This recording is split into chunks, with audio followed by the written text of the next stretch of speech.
I'm Kellie Nakahara, and here are today's top Hawaii headlines from the editors at the Honolulu Star-Advertiser.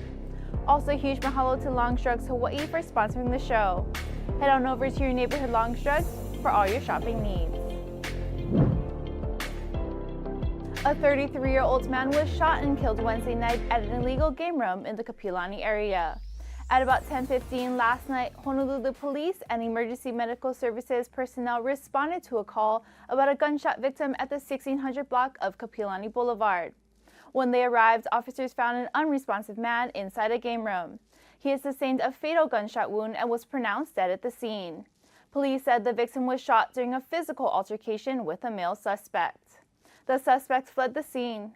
HPD has opened a second-degree murder investigation into the incident, but no arrests have been made as of this morning.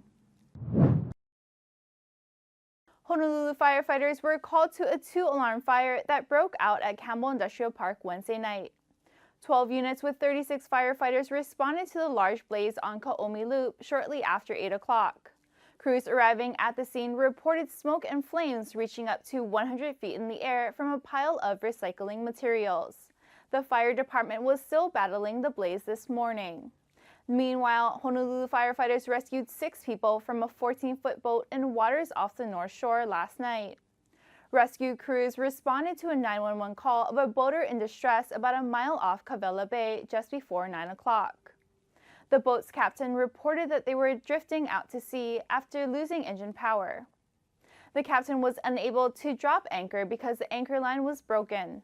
Crews located the disabled boat and was safely towed to the Haleiwa Boat Harbor. No injuries were reported. A 26-year-old Oahu man has been indicted for allegedly luring a 13-year-old Wahiawa girl into a sexual relationship by posing as a 13-year-old boy online. Elwood Reynolds Jr. was indicted by a grand jury Wednesday on 8 counts of sexual assault, electronic enticement of a child, and custodial interference. According to court documents, Reynolds met the girl through Instagram in late April. Introducing himself as 13-year-old Junior Kaiola, Reynolds allegedly used text, phone calls, and video calls to develop a relationship with the girl. They met in person near Wahiawa Middle School on May 2nd after he asked her to run away with him. Over a roughly 17-hour period, the pair rode the bus to a number of locations around the island, with Reynolds allegedly performing sexual acts, including intercourse. During that time, the girl's mother was searching for her daughter after she received an alert saying the girl had missed her first classes of the day. A woman who saw social media posts about the missing child found Reynolds' mother on Facebook and contacted her. The mother agreed to help in the search and located her son and the girl near Ala Moana Regional Park. She delivered the child to police in the early morning hours of May 3rd.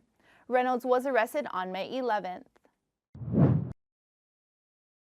A respiratory therapist has been charged with murder 20 years after a string of patient deaths racked a rural Missouri hospital. Hedrick Medical Center experienced 18 code blue incidents in the 5 months that Jennifer Ann Hall worked there.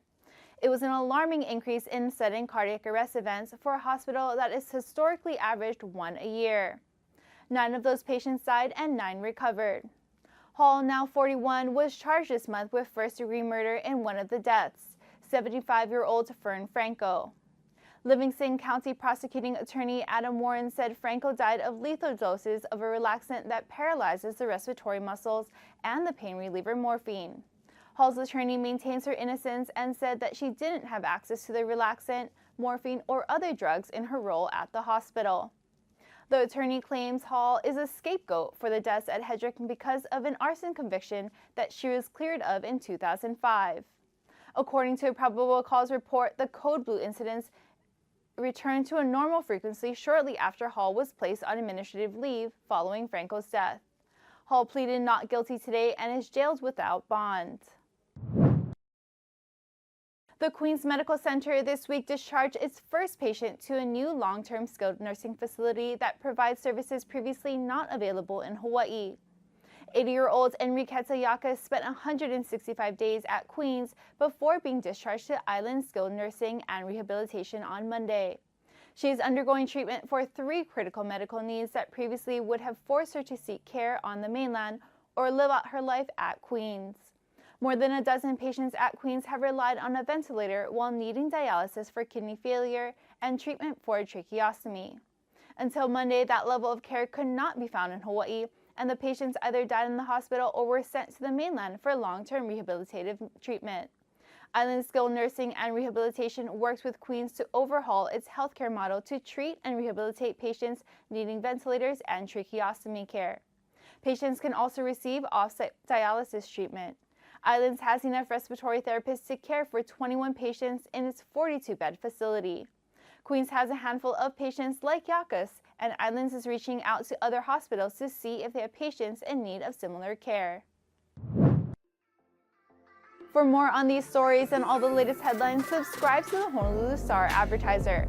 Visit Hawaii's top source for breaking news online at staradvertiser.com and download the Star-Advertiser mobile app. Mahalo, have a great day, and we'll see you right back here tomorrow.